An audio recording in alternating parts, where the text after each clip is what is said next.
Dahil suot ko yung name tag ko mga doy, nagtanong 11 kung saan ako banda. Tapos sabi ng kakampi ko sa BGC, nakakundo kami. Ang galing! Kaso paki daw ng server, uy hala. Tapos anong street daw namin? Tapos sabi naman ng kakampi ko, ayoko, baka puntahan mo kami.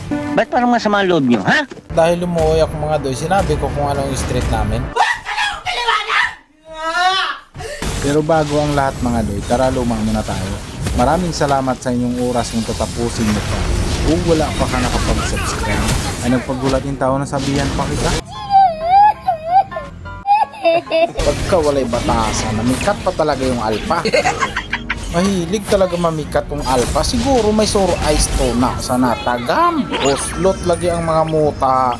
Hindi na talaga mapigilan yung Layla dito mga doy. Kaya yung flicker ko, tinulak ako papunta sa Layla na to. Para hindi magtampo yung Layla, humiga na rin ako mga doy. Tapos nagsurrender na yung mga kampi ko. Tapos nagsisiha na yung taon sila.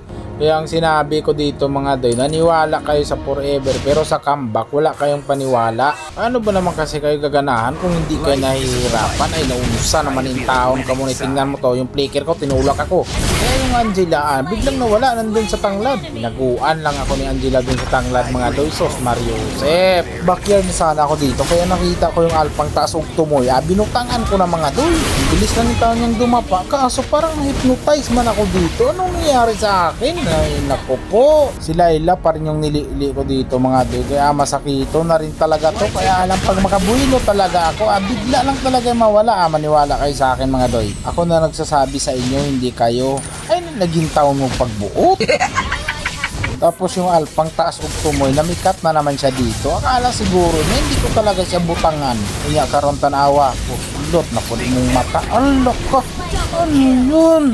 Dala talaga ng alpha kung saan yung itlog niya mga doy. Kasi maisugin talaga yung taon siya masyado. Dinaig pa nga yung taon niya yung mga datihang mga bayani mga doy na walang katakutan. Ganyan na rin ba kayo katapang mga doy na lumalaban sa tatlo? Ako na nagsasabi sa inyo mga doy, mapasma jud mo.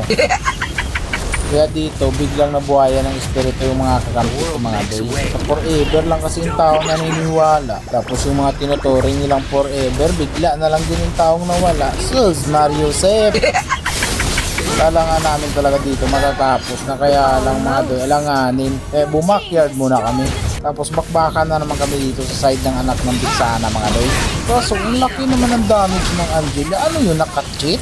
Buti na lang talaga may left jacket ako mga doy. Kaya bumakyard muna ako. Tapos yung taas ug tumoy, nag-inisog na naman siya dito. Kaya ang ginawa ko, binutangan ko lang ng isa. Tapos parang nothing happened, sabay alis na. Gumuntikan pa nga yung taon ako ng Angela dito mga doy. Kaya yung flicker ko at tinulak yun yung taon ako. Sige sumuko lang yung taon to mga doy. Huwag kayong magpalupig dyan. Andun na naman yung taas ug tumoy. Namikat na naman siya. Ako niyak kara. Kulatin mo ako. O andito na ako. Pakitaan mo ko sa pikat mo. Kay butangan kita.